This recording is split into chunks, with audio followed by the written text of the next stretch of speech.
Well, hello everybody. Uh, I didn't do a video on Sunday. Saturday morning at 2:15 in the morning we had a fire in the building. Everybody's fine. Somebody was cooking. It was a cooking incident.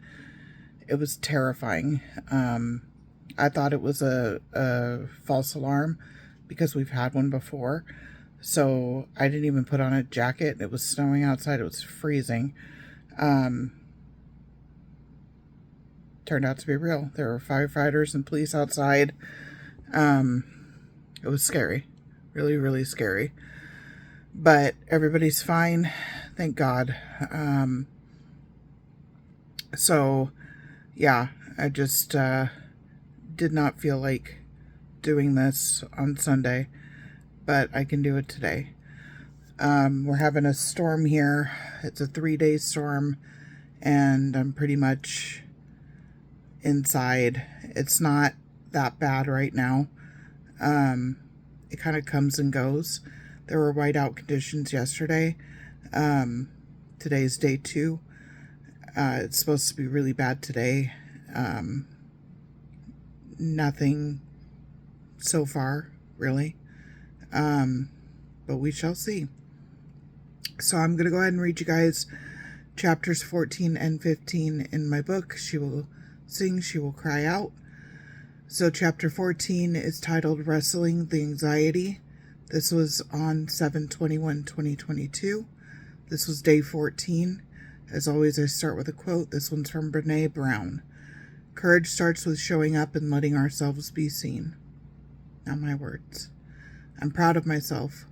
I didn't have wine until 8 p.m., and I limited myself to 2.5 glasses. That's better, Jaren. That was difficult, though. I wanted to drink earlier and more. That scares me. I'm still fighting myself. The anxiety has been too much. The alcohol helps. I have to figure something else out. I cannot continue like this. I don't think I've mentioned it. There are 3 things I've been diagnosed with: major depressive disorder, complex PTSD, and generalized anxiety disorder. Though you technically can't be diagnosed with complex PTSD because it's not in the DSM yet. It needs to be. But the generalized anxiety disorder diagnosis is newer. I need medication for it. It's too intense. Calm, Jaren. You see Abigail tonight. Today I have to drive down to San Diego. You guys are going to enjoy this one. I am off work for the summer until the 4th. Gage is working on his internship. He can't go. He is going to start his master's program at a campus out there in September. His program is computer science with an emphasis on AI and machine learning. Damn, that's my boy. God, you did so well, Jaren. You raised him so well. I am so grateful to see the fruits of my labor paying off. And now he will prove to himself he can do it solo. It's so beautiful and so difficult. We are so close. We love one another so much. This is going to be unbelievably hard. 23 years. I have lived and breathed just for him. It's been terrifying knowing my entire purpose is leaving, but he can no longer be my entire purpose. It's time to get acquainted with myself. Time to find more purpose. It's healthy. It's time. I know this. It's still heartbreaking and terrifying. He needs Skylar and I to check out the apartment for him. Skylar's his girlfriend. Gage is my son. Pseudonyms. Skylar is his girlfriend of 3 years. I adore her. She's a sweetheart. They are so in love. I envy it. It's so easy for them, never having to worry if someone is uncomfortable if they cuddle or hold hands. Such a different experience from my own. Damn, what a day. The first apartment we visited, going up in the elevator, stop on 2nd floor, doors open, giant dildo and Vaseline in the corridor. And I mean giant. Like comical. That cannot be pleasurable. What the fuck? Nope. On to the next. 2nd place. Much better. No dildos. Sorry. Already better than the last. That was so sick, but damn did we laugh and get some good jokes out of it. Skylar and I had amazing talks both to and from San Diego. I was exhausted. I'm so grateful she went with me. We returned home in time for therapy. Today was, for me, the hardest day of therapy yet. I'm reading all of this to Abigail, talking it over. She thinks I may be experiencing mania. The alcohol and the antidepressants may have caused the mania. It's still a working theory. Probably was.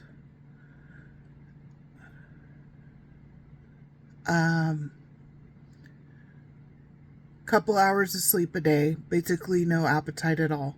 Constantly needing to write to get it all out. Shit. So now we work on out a plan. 1 glass of wine or beer a day. Again, shit. And only 4 hours of writing per day. Damn it. She's working on getting anti-anxiety meds set up. So I'm on my own. Until then.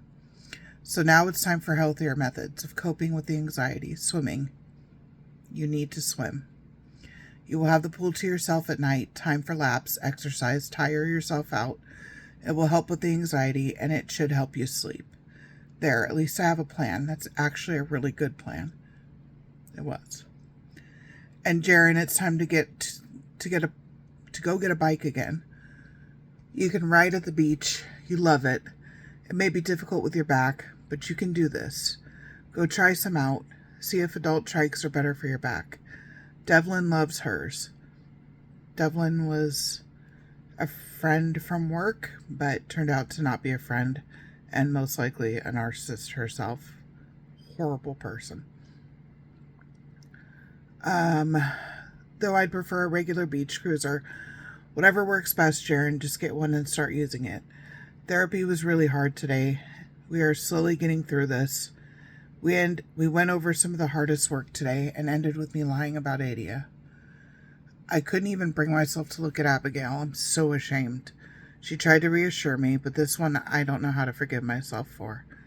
I'm going to need help with it. You're not getting through this one alone. Too much. And we talked about the book and the fact that I need to let Adia know about it. It's the right thing to do. But when? I'm not ready. She doesn't want to hear from me. But she may never want to hear from me.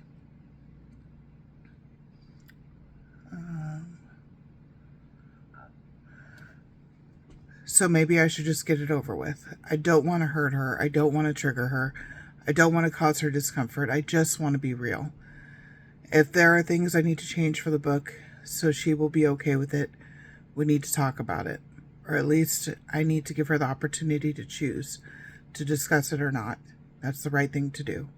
So maybe it's time to stop writing for a while. Maybe I need to work on what to say, get it ready, and just get it over with. Postscript. February 2023. It took so much out of me to contact Adia again. I was hurt, angry, and terrified she would hurt me further. Yet I knew it was the right thing to do. Hurting her was one of the 2 biggest secrets and sources of shame and guilt in my life.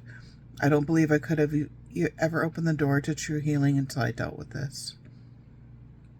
Chapter 15. This is 7/22/2022, day 15. We're going to start with a quote. This is from Dr. Carol McBride from her book, Will I Ever Be Good Enough?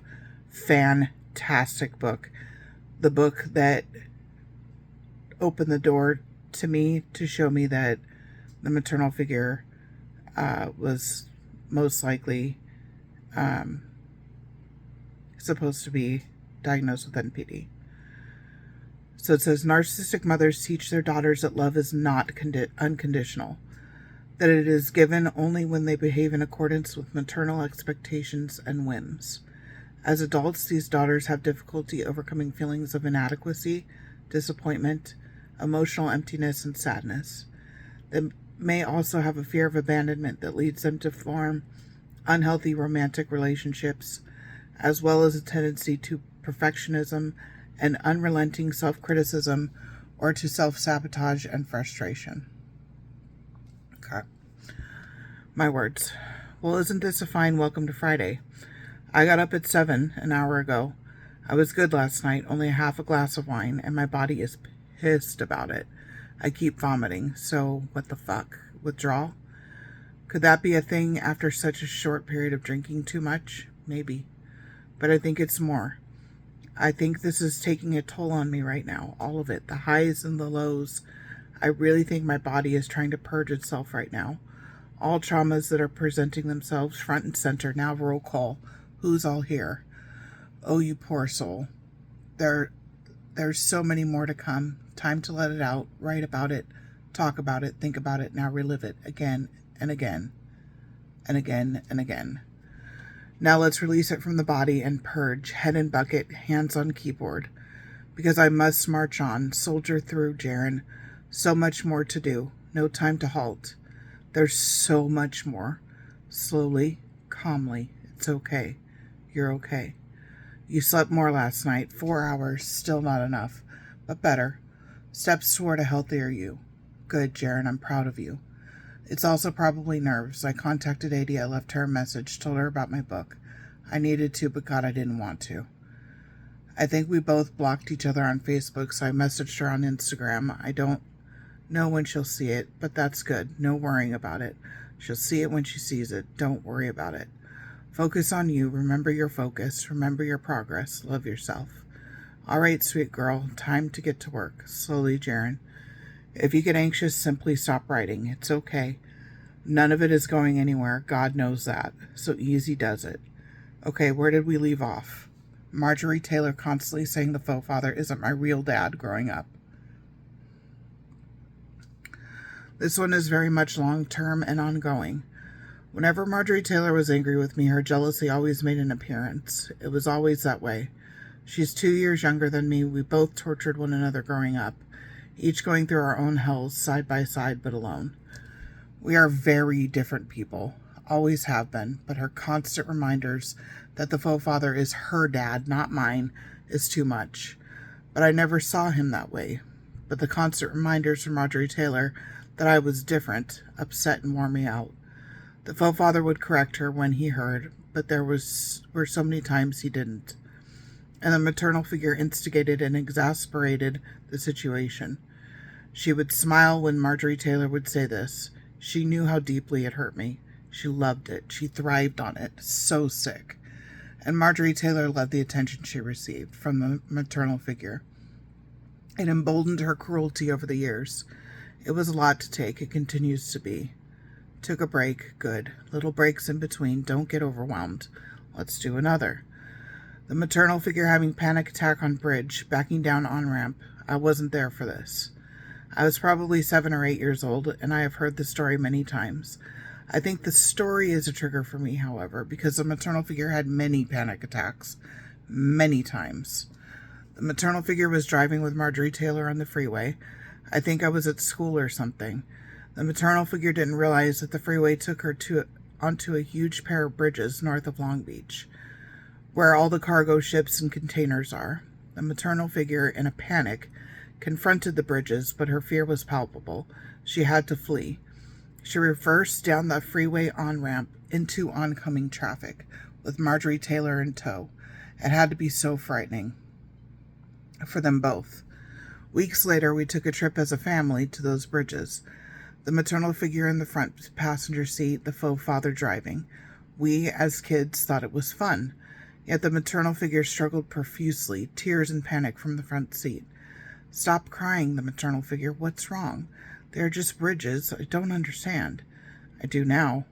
For her, the fear was desperately real. The need to flee so overpowering, she risked both her life and Marjorie Taylor's to escape.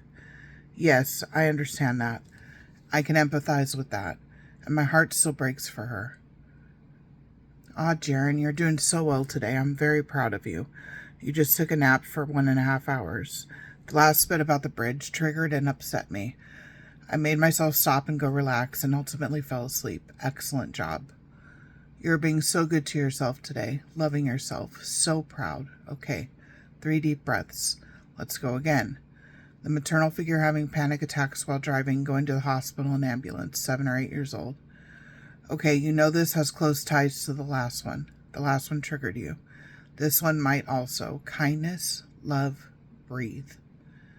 We were rear-ended at a stoplight, hit hard.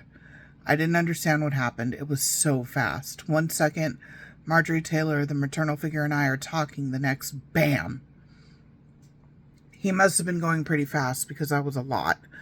The maternal figure and the other driver got into a confrontation. I just remember the driver saying the kids were not wearing their seatbelts. Yes, we were. And that's an excuse for hitting us somehow. I remember the maternal figure very upset.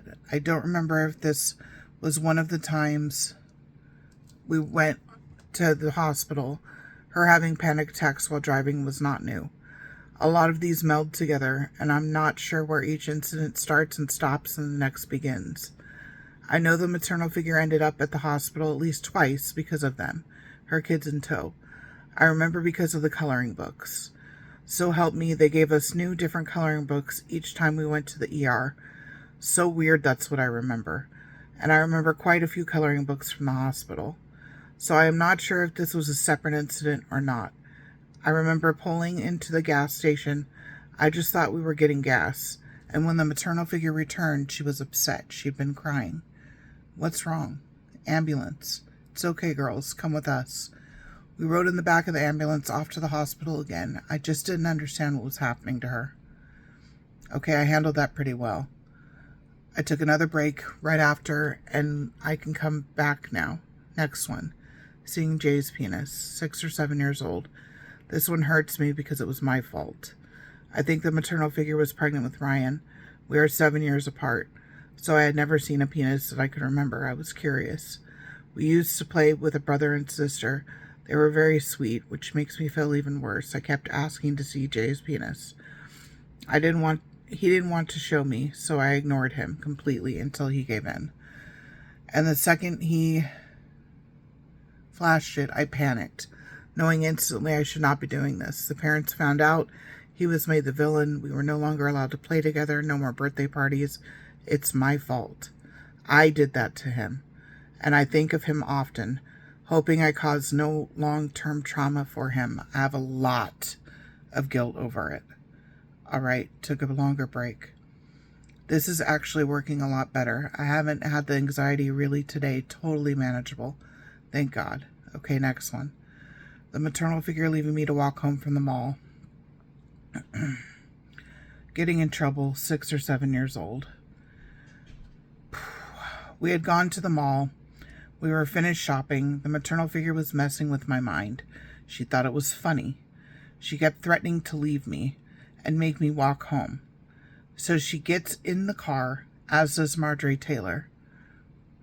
I don't remember if Ryan was born yet. Anyway, I was outside of the car. She decides to leave me. Little did I know, she just drove to the back of the mall. To her, it was another mind game. To me, the maternal figure had just left me at the mall to walk home alone. Okay, screw her. I know the way home. So I began walking home. Meanwhile, the maternal figure decides to come back, thinking she'd find a scared, broken down, sobbing Jaren. Instead, she found an absent Jaren, and she was pissed. She found me about halfway home, walking over the freeway on the sidewalk. She screeched over, opened the door, and told me through gritted teeth, "Get in." I didn't understand. What had I done wrong? I did exactly what I was told to do. I remember being screamed at back home. I remember looking at her so confused. I did what you told me to do. I vocalized it. Now it was her turn to look confused. Shit. She knew I was right. She wanted to punish me so badly. I ruined her game. Broke the rules only she knew. So sick. All right, reader. This one will make sense later. I'm just going to explain it for now and move on. I'm not ready to go into details on my thoughts yet. Roller coaster earthquake, as I refer to it. 1987 Whittier Narrows earthquake, 7 years old. I think it was October 1st. Marjorie Taylor and I were sleeping in our bunk beds. Ryan in his crib and the maternal figure in her room. The maternal figure had come in to wake us for school. I didn't want to get up. I rolled over and fell back asleep and began dreaming about the Berenstein Bears. They were on a roller coaster. The roller coaster began to shake and break apart. The bears were goners. I can't remember if I woke up prior to the shaking. I may still have been dreaming, but the moment it happened, we were all immediately wide awake. The maternal figure screamed. Marjorie Taylor screamed. Ryan screamed. We tried walking down the stairs, failing to find them under our feet. It was terrifying. 5.9 magnitude earthquake centered very close to where we were.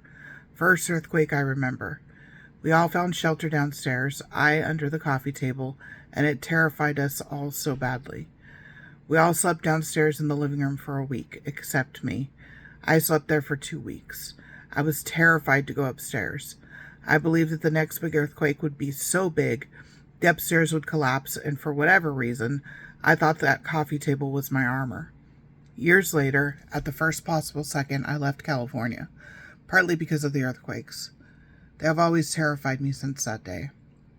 Oh my God, took another break, listened to music, another trauma resurfaces. I remember talking about this one a few years ago with the faux father. I only remember part of it. This one's bad.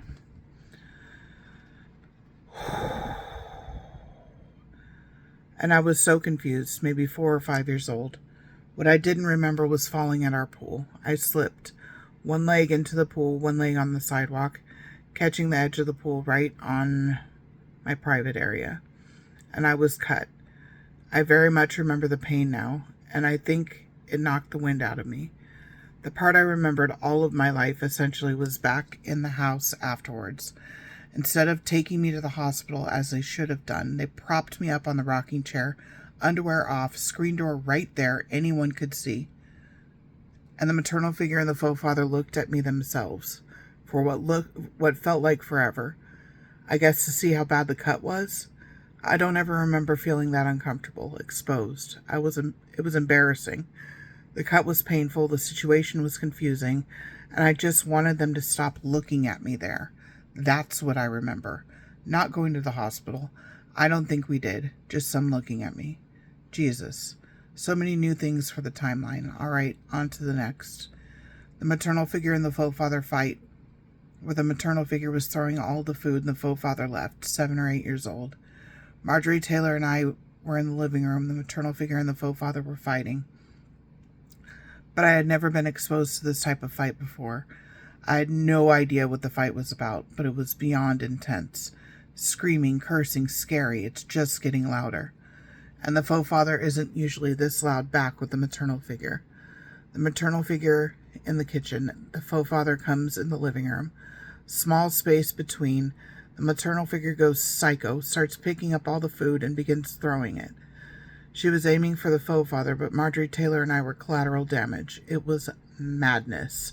Like all our food, it seemed. It was so much. I caught a package of bread and a box of Frosted Flakes to the head. I was more scared than hurt. She completely lost control. The faux father kept inching out the door. I vaguely remember the maternal figure locking the deadbolt after he left. She put the chain on the door. The faux father had his keys, but the chain stopped him, so we thought. There was more screaming, and the faux father busted through the chain. I don't remember anything after that. It has to be blocked out. He was so fucking scary when he was angry. I remember holes punched in walls. He scared the hell out of me. The whole thing was just crazy and intense.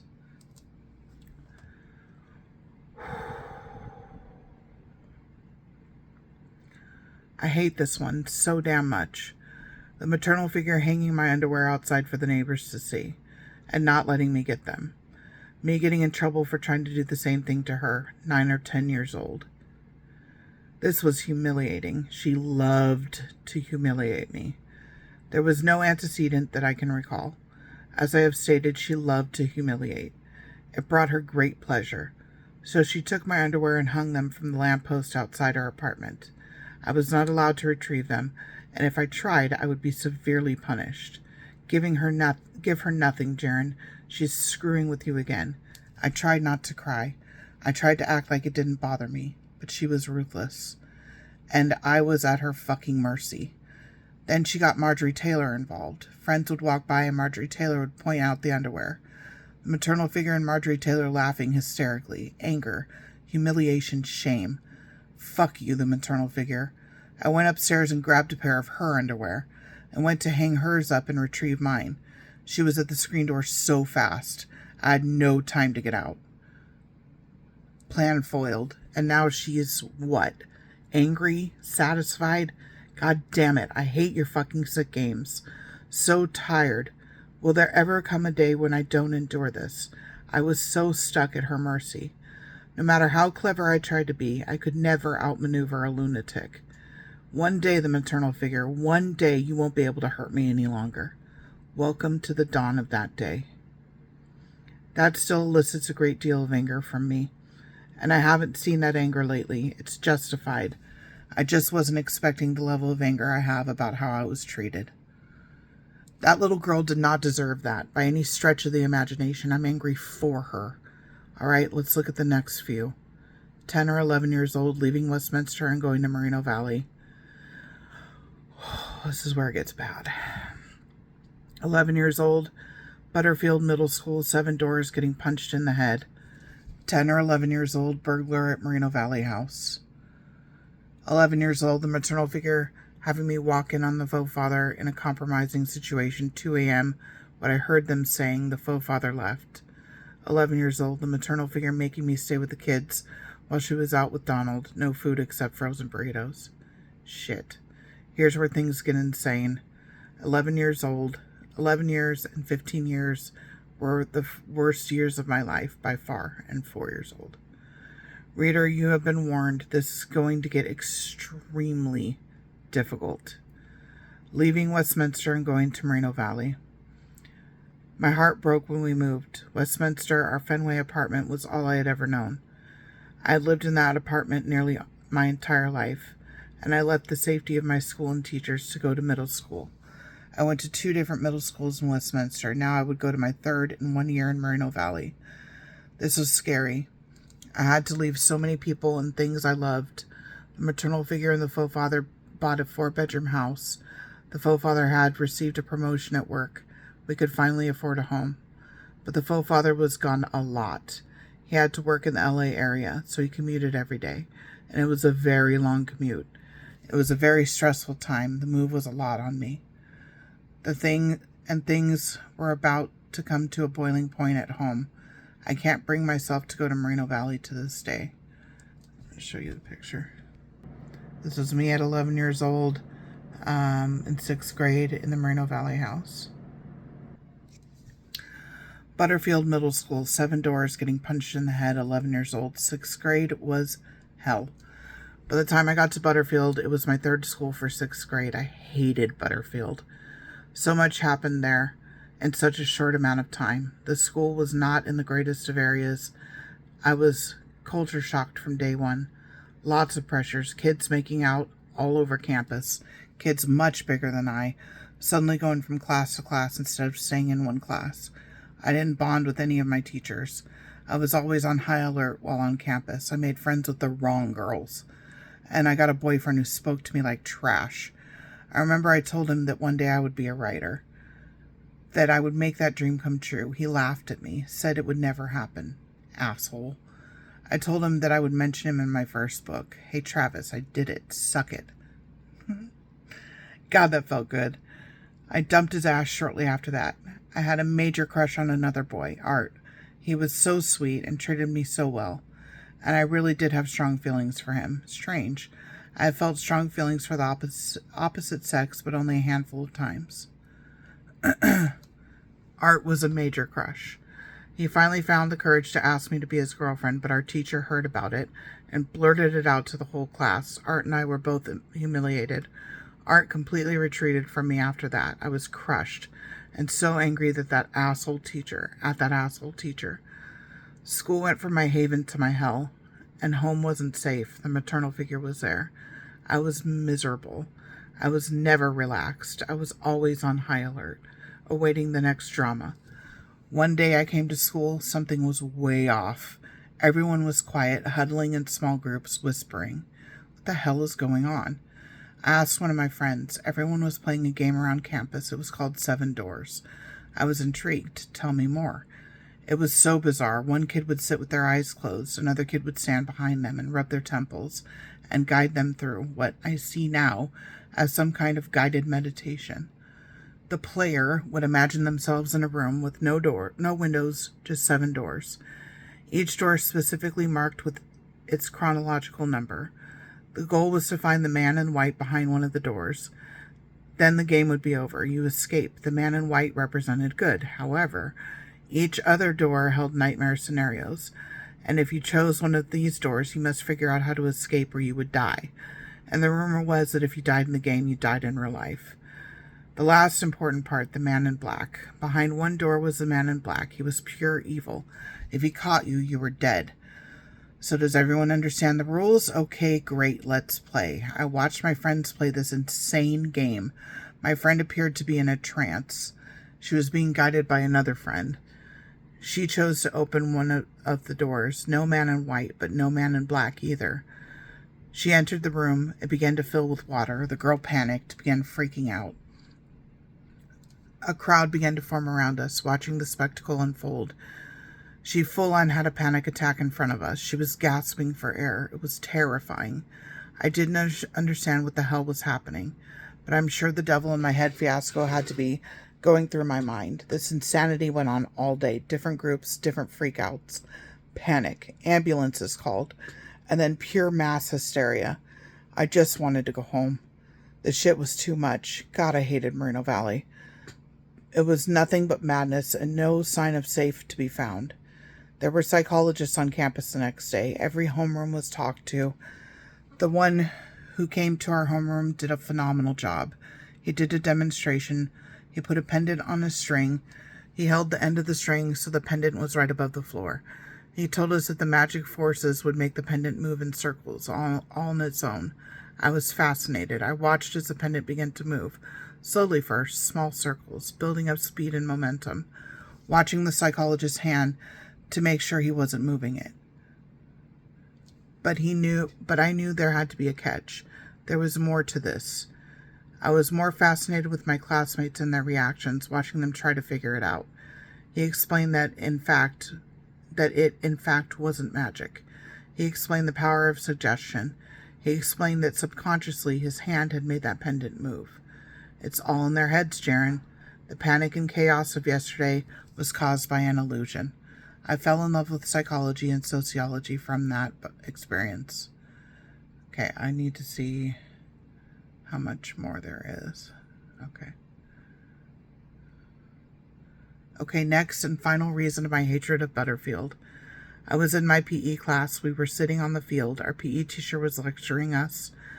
I wasn't paying attention. I was talking with a friend. A very large, very angry-looking girl behind me shushed us. I didn't know her. She turned out to be a very angry, much larger girl with a whole lot of problems. I blew her shushing us off. I continued talking with my friend, though quieter. That wasn't enough for this girl. I had no idea who I was dealing with for sure. Unbeknownst to me, the girl was already standing up. She came up to the side and behind me and sucker punched the hell out of me in the head. It's true, you do see stars. I had never been in a fight before. Marjorie Taylor and I got into some gnarly ones, but this was different. I was humiliated, angry, confused, and afraid. Was another one coming? No, the teacher witnessed it. The girl was on her way to the principal's office. As soon as she was out of sight, I broke down. For the love of God, enough. I was sent to the nurses. The maternal figure was called. She got to the school as school was being dismissed. The maternal figure actually seemed concerned. Please don't screw with me right now. I can't take any more. Not this time. She was angry for me. We began driving home. The girl was walking home. Up the road ahead of us. That's her. Are you sure? Undoubtedly.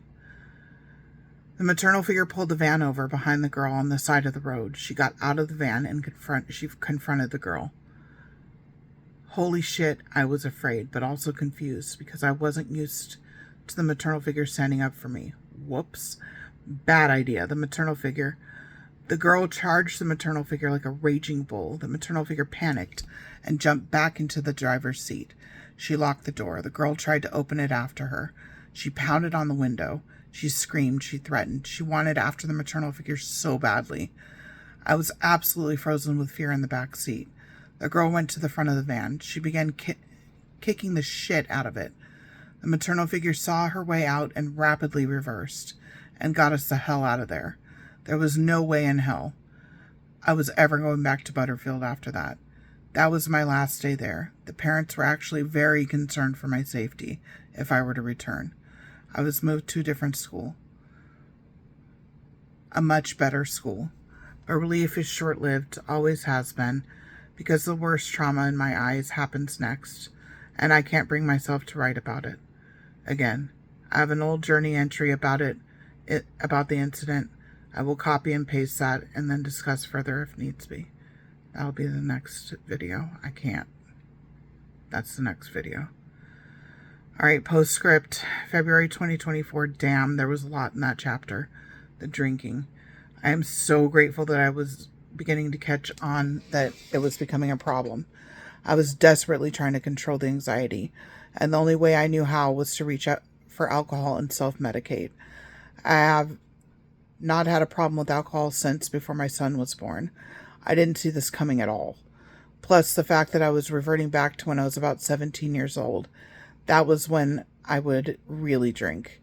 This was such a scary process to go through. I'm very proud and grateful to say that this is not where I am anymore. As difficult as this process has been, I continue to heal. Not without bumps and bruises, God knows, but forward nevertheless.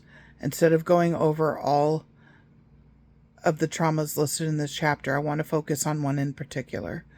A few years ago, before my breakthrough, but when I was thick into my depression, I confronted the faux father regarding the incident where I fell at the pool and was cut.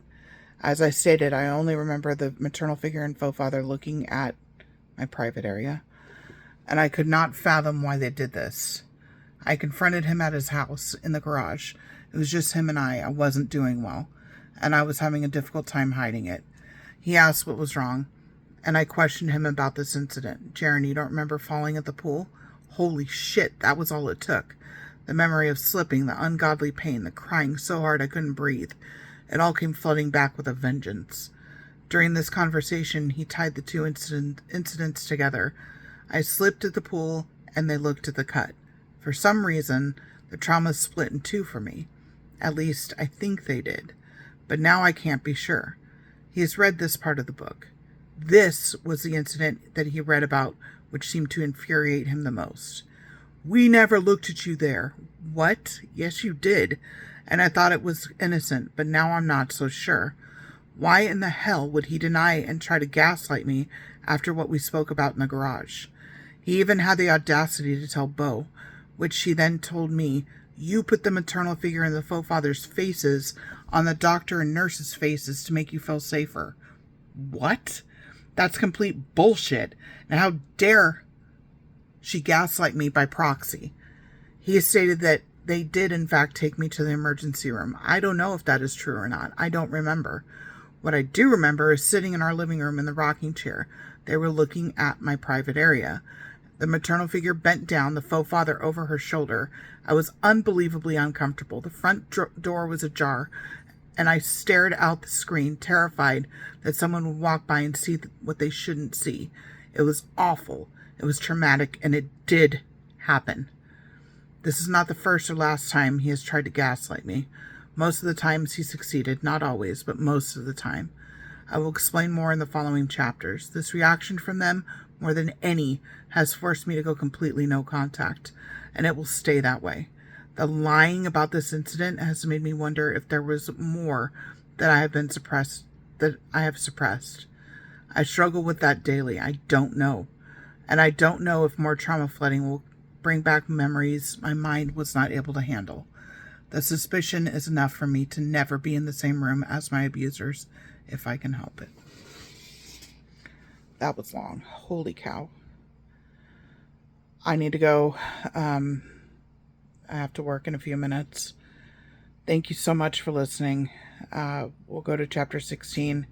Chapter 16 is really hard for me. Really, really hard for me. All right. I'll see you guys Sunday. Take care. As always, take care of yourselves. Take care of each other. I'll see you soon.